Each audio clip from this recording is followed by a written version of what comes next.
So over the next couple weeks, after we picked up a couple players, we headed down to Nashua to the Jamboree. It was a pretty rough go of it that Sunday. I think many of the parents should probably remember that Sunday in December, where in 36 minutes we could muster up 4 baskets over the course of that Sunday afternoon. So it was a pretty long ride home, needless to say, for Elizabeth and I. Not much said. Kind of pondering about our Jamboree experience. Not really sure where this is all going to go. Over the next month, we worked on many skills, but similar to the 3rd and 4th grade team, we really wanted to sell a message of just working hard. And that's what we kept telling the girls, to work hard. I remember that during one of the blackout days when the gym wasn't open, the girls were pretty excited thinking they had a day off because we had the Saturday 8 a.m. practice.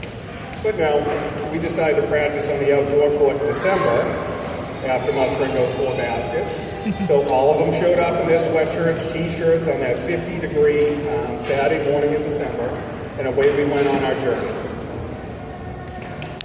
As we turned the calendar in January, we started to see some results. We took Londonderry, who was finished as the 4th seed. We actually took them to 4 overtimes and lost in sudden death. It was really their first true time as they came together as a team. Very exciting. A week and a half later, we traveled to Litchfield. We lose by 3. Another week later, we're down in New Boston. We get the lead at halftime. I turn to Coach Becky and I'm like, oh, this is it. This is it. 4th quarter, we lose the lead. And the Heads get home. So as the progress continued, they finally broke through with their first win out at the Rim against Hampton. Shortly after that, they took on the number 2 ranked team, Hampstead. They came within 4 points before losing it in the 4th quarter against the 2nd ranked team in their division. Now, as we turn the calendar to March, was when kind of our version of March Madness started. And one of the parents called it the revenge tour. We played in the Oyster River tournament, and for whatever reason, that weekend, the girls decided to wake up and all clicked. And as a coach, it's one of the most proud moments, and I speak on behalf of Coach Becky, when you actually see the girls get it. The girls won 3 out of 4 games. They ended up beating Oyster River in the championship to take home the trophy. They gave up a total of 49 points in 4 games. So just giving up less than 10 points a game over those 4 games, which was really remarkable because that was well under the goal we set every game. So I congratulate them on their tournament victory up Oyster River. It certainly was a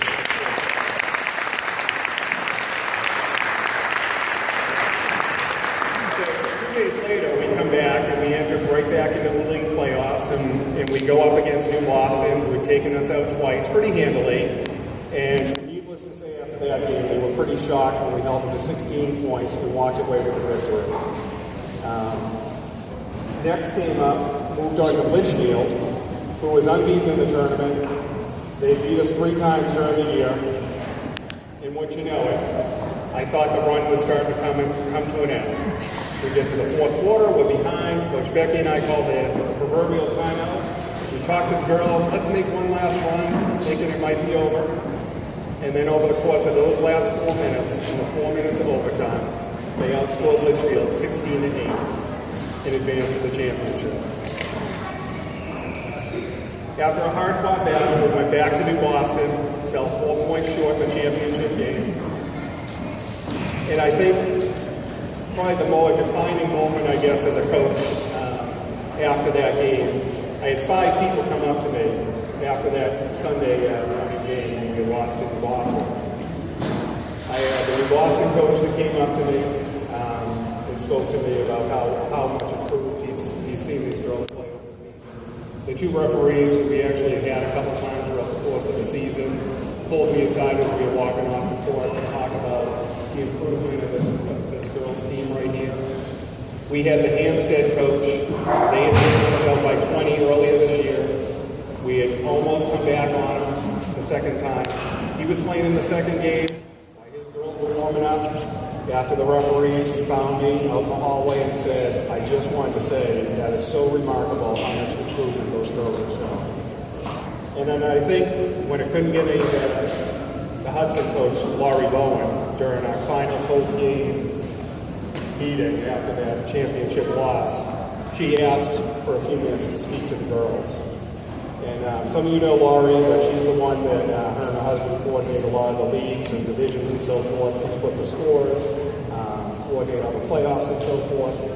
And for about 3 or 4 minutes, she spoke to the girls, talking to them about their improvement, the tenacity they showed, their aggressiveness, and really their turnaround on defense. It was really a remarkable running march. They ended up winning their last 5 out of their 7 games after such a rough start to the season. So I think after 4 months in a jamboree that yielded 4 baskets in 36 minutes, to win in the last 5 out of 7 games, including the tournament championship, and being a runner-up in the league championship a week later, is a true tribute to the girls on this team. As a coach, you start to see players peak, and I really wish we had like a couple more weeks to just see it through and see where it was going to go. I think the parents would have killed me if I scheduled 8 more games, because it was about 4+ months as many of us traveled around New Hampshire. So I'm very proud, and I will say I started coaching many years ago, and I have to say this is absolutely one of my favorite teams of all time, because you can truly see girls that came in with not a lot of basketball experience, a few of them with 0 basketball experience, and for them to bounce back and keep grinding it out game after game to be able to win a tournament and be a runner-up in their own league tournament is a tribute to them. So thank you.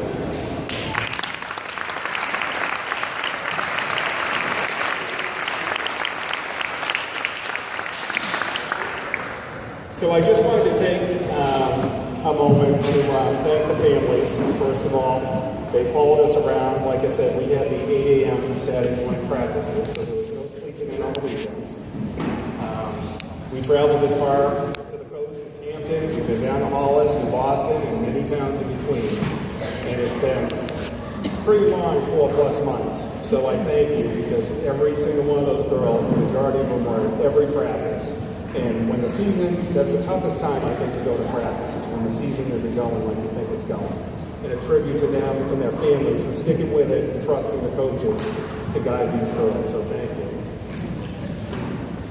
I wanted to thank the Boys and Girls Club as well for not only the opportunity to coach, but to allow the girls to be able to travel around New Hampshire and play other teams outside of Concord, which many of them have not been able to do in the past. To our assistant coach, Coach Becky, who was the constant in the background, who was always, and she really started the motto of just get the girls to work hard. And that's what we kept talking to them, was working hard, working hard. And her being there every step of the way was really important. And I think watching it click for that Oyster River tournament was just a joy that we had as coaches. So I thank Coach Becky Craig for her work on helping the team. Thank you, Becky.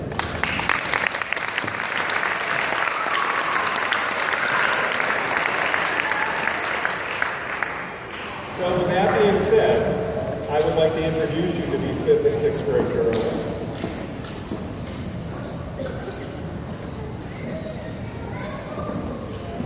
We have Olivia Pizziel.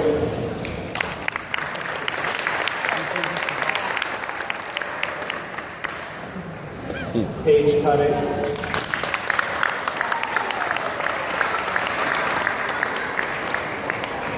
I have Becky already.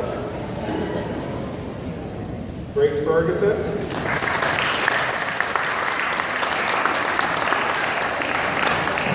Barry Mailhot.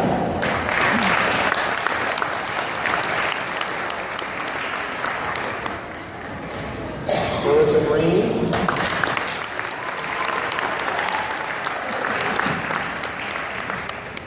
Katie Vallich.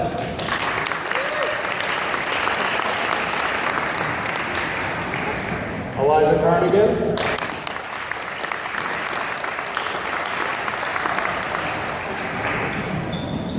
McKenna Haven.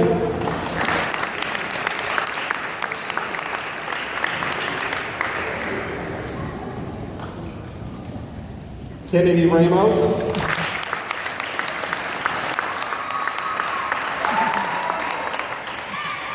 and Elizabeth Lynn.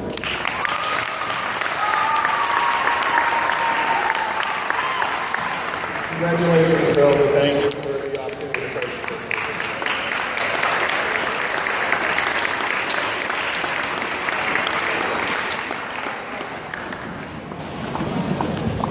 Nice job, ladies.